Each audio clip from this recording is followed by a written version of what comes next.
What's up guys, JNO here, and welcome to JNO United. Please like and subscribe if you enjoy the content, and remember, it's all about the game. What's up guys, JNO here, and welcome today to something a little bit different. It's my reaction to the Euro 2016 England squad, which was announced on Monday. I'm filming this Tuesday, hopefully it'll be out Wednesday. And I'm just going to give my opinions and thoughts on the team that Roy Hodgson has picked. But first of all, if you like this kind of thing and you want me to do Euro 2016 videos, smash that thumbs up button, subscribe if you're new, and there'll also be a poll to decide if you want me to do videos, how often you want me to do videos. Again, I will take it all into consideration, but depending on my schedule, we'll see what I can do. But right now, let's react to the England 2016 European Championship squad. Okay, so first up we go with the goalkeepers, and I think everyone can agree that there were two standout choices. You were going to go with Fraser Forster and Joseph Hart. That was obvious. Don't know why I always call him Joseph. He goes by the name Joe. But Tom Heaton is the third choice. Now, I don't have a problem with Tom Heaton going. I really don't think he's going to play unless something drastic happens. But I do sometimes wonder, why not Ben Foster? I know West Brom haven't had the best season, but at least he's been playing Premiership football. Is Tom Heaton really the best keeper we've got to play there? I know he's had a good season, but it has been in the Championship.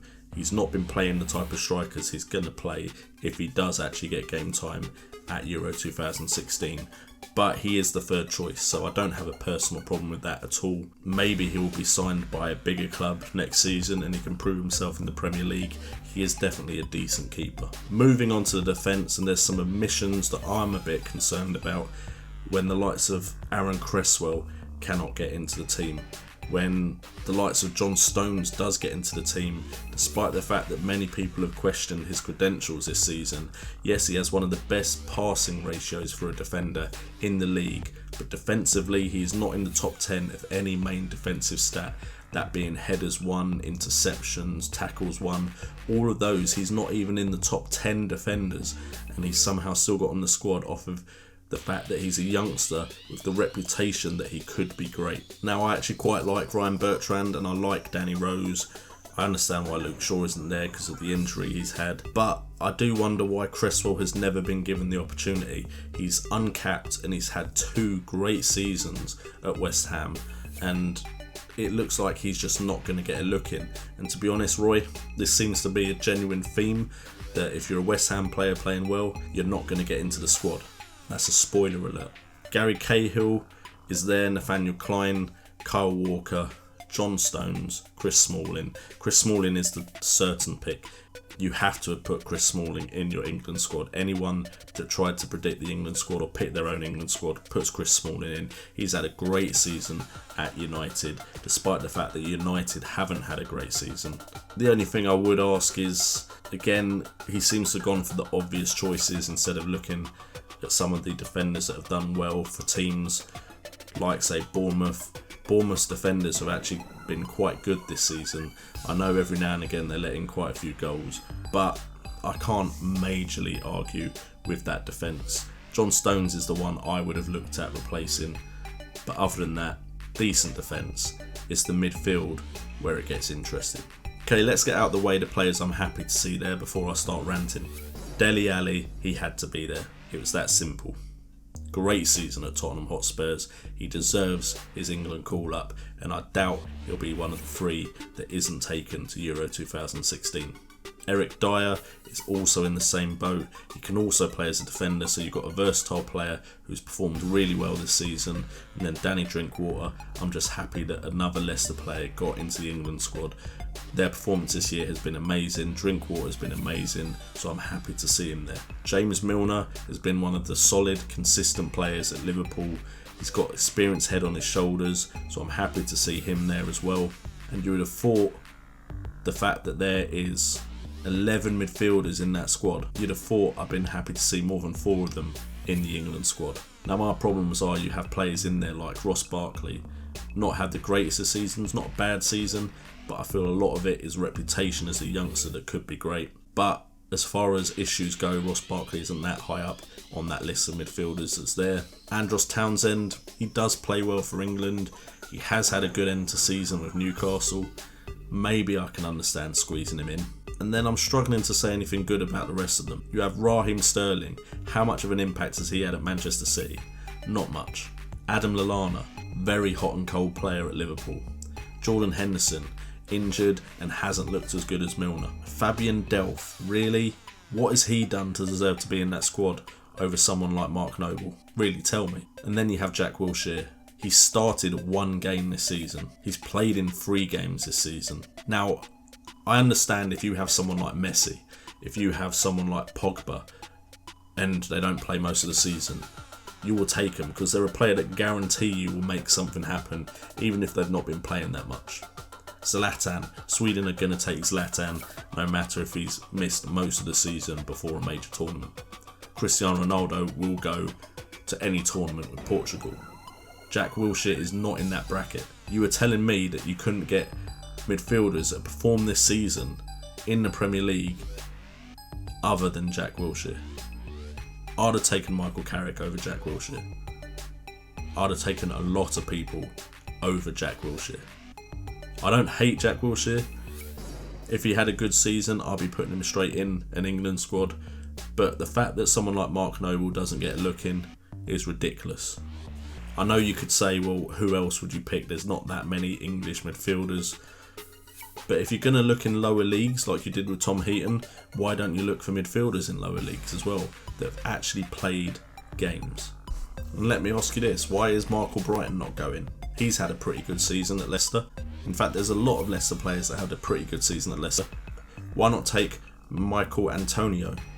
He scored 8 goals this season. This is his first season in the Premiership. He scored 8 goals and sometimes he was playing as a wing back. Marc Noble, I've already mentioned his name. He scored 7 goals. His pass completion rate is one of the best in the league for an English midfielder. For a midfielder, period.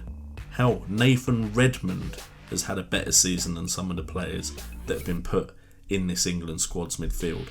I mean, you could even look at Aaron Lennon to have more right to be in this England squad than some of the wingers that have been put in. So for me, the midfield is just proof that Roy Hodgson picks a lot of players off of reputation above performance. Now, I know he's put a lot of people in that you would have never thought he'd have put in, Danny Drinkwater being one of them. And I know sometimes people look at some players and go, well, why have you looked outside of the big clubs? But this is the season where you had to look outside the big clubs because a lot of them were very unconvincing. And you've still gone with Fabian Delph, Raheem Sterling, Jack Wilshere and Jordan Henderson. That is the reason I think English football is never going to progress, because players like that know they don't need to perform to get into the England squad when they've got someone like Roy Hodgson who will put them in it even when they've only played 3 games in a season. And then finally, if we look at the forwards, again, I don't have as big an issue with the forwards as I do with the midfield. Harry Kane and Jamie Vardy had to go. That was just simply decided by the fact that they're the first and third, or joint second, top goal scorers in the league. Daniel Sturridge I do not have a problem with, because when he's not injured, he scores goals.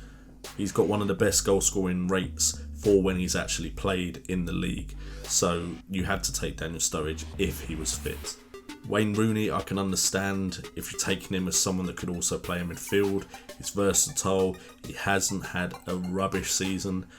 But is he really the forward he used to be? Not really. And has he ever really turned it on for England at a tournament? No. But I don't mind Wayne Rooney being picked. My problem would be Marcus Rashford. Now, don't get me wrong, I think he's got a bright future. Don't get me wrong, he's played very well. So yes, maybe take him. But do you think he's actually going to play as the striker if there's only one striker, or as one or 2 strikers if any of those others are fit? No, you're just taking him for the experience. Now, if we do have 3 injuries to our forwards, are you telling me you're going to be happy with Marcus Rashford going up against a really good, solid defence? I would have preferred someone with experience like Defoe, or someone completely different like Andy Carroll. But again, Andy Carroll plays for West Ham, so he was never going to get picked. But I don't have a massive issue with it. If he thinks Marcus Rashford is the next big thing, and I could be proven wrong, then fair enough, take him. He's had a good season, you're giving a youngster a chance. It's when you take people like Jordan Henderson, Jack Wilshere, Fabian Delph and Raheem Sterling, that is when I have a problem. Yes, this has been a very ranty video because I personally believe West Ham players have been completely shunned. The fact that Roy Hodgson went to the Arsenal-Aston Villa game, a game where they were playing Aston Villa, nothing like a defence they're going to face in Euro 2016, means he had already made his mind up. He was looking to pick Jack Wilshere. He wanted to pick Jack Wilshere. Did he go to a West Ham game? No. He went to Arsenal against the worst team in the league. And that's all I've got to say about that. Anyway guys, thank you so much for tuning in. Make sure to smash that thumbs up button if you agree with my views. Leave in the comments if you don't agree or you do agree. Subscribe if you're new. I've been J&O, you've been awesome, and remember, it's all about the game.